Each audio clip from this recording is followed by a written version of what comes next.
Updates at pinakahuling mga usapin sa mundo ng palakasan. Atin ang pakinggan dito sa Ang Pilipinas Ngayon. Magandang araw, narito na po ang Sports Balita. Nakatakdang magsimula ang ensayo ng Gilas Pilipinas sa Inspire Sports Academy sa Calamba, Laguna itong darating na Huwebes para sa preparasyon ng koponan sa FIBA Asia Cup Qualifiers 2025 na magsisimula naman sa Pebrero 22. Ayon kay Gilas Head Coach Tim Cone, healthy na babalik sa ensayo si naturalized player Justin Brownlee na siyang mangunguna sa kampanya ng kanyang tropa. Malaking tulong ang ilang buwan na pahinga ni Brownlee para makarecover ito ng husto matapos sumailalim sa minor operation noong nakaraang taon. Sinabi ni Cone na matindi ang pinagdaanan ni Brownlee sa kasagsagan ng kampanya ng Gilas sa 19th Asian Games sa Hangzhou, China. Nanguna si Brownlee sa ratsyada ng Gilas Pilipinas na masungkit ang gintong medalya sa Asian Games, ang unang ginto ng Pinoy squad matapos ang ilang dekada. Samantala, dumating na din sa bansa ang dalawang Japan B-League imports at Gilas Pilipinas member Kai Soto at Dwight Ramos.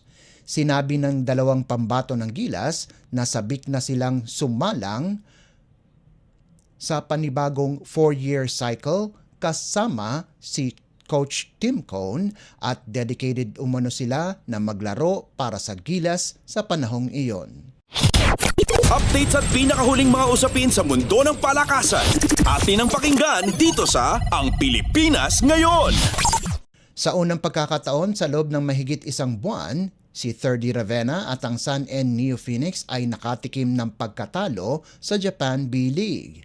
Dinomina ng Alvark Tokyo ang Neo Phoenix 94-72 sa larong ginanap sa Toyohashi City Gymnasium para hintuin ang 16-game winning streak ng Sun N. Ito ang kauna-unahang pagkatalo ng Sun N simula pa noong Disyembre 20 ng nakalipas na taon kung saan sila natalo ng Seahorses Mikawa 94-87.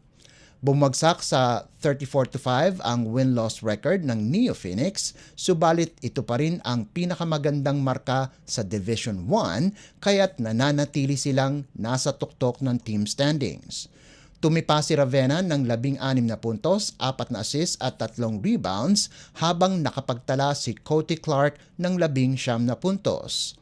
Sa isa pang laro, nakagawa si Kai Soto ng double-double para sa Yokohama B Corsairs para manaig sa overtime 90-85 laban sa Chiba Jets na ginanap sa Funabashi Arena. Nagtapos si Soto ng may 26 na puntos at 11 rebounds kasama pa ang isang tapal sa loob ng mahigit 27 minutong paglalaro. Nagdagdag naman si Jared Uthoff ng 17 puntos para tulungan ang Yokohama na mapaganda ang kanilang kartada sa 17-22. Updates at pinakahuling mga usapin sa mundo ng palakasan. Atin ang pakinggan dito sa Ang Pilipinas Ngayon. Isa na namang player ng University of the Philippines Fighting Maroons ang piniling lumipat ng ibang eskwelahan.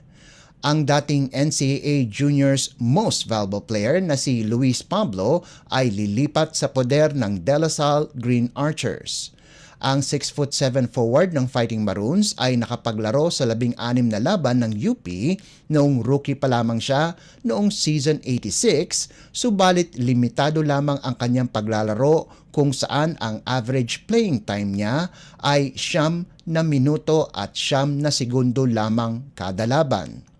Magiging homecoming ito para kay Pablo na nag-a-average ng 1.5 points at 1.8 rebounds para sa Fighting Maroons dahil dati na siyang naglaro para sa La Salle Green Hills noong siya'y high school pa lamang. Sinamahan ni Pablo sina Jared Bahay at Chris Hubilla na kamakailan lamang ay nagdesisyon na lumipat ng kanilang kampo. Sinabi ni Bahay na maglalaro siya para sa Ateneo habang si Hubilla ay tutungo sa Letran. Updates at pinakahuling mga usapin sa mundo ng palakasan. Atin ang pakinggan dito sa Ang Pilipinas Ngayon. At yan ang pinakahuling balita sa larangan ng palakasan. Para sa Radyo Pilipinas World Service, ito po si Leo Magpayo. Magandang araw. Updates at pinakahuling mga usapin sa mundo ng palakasan.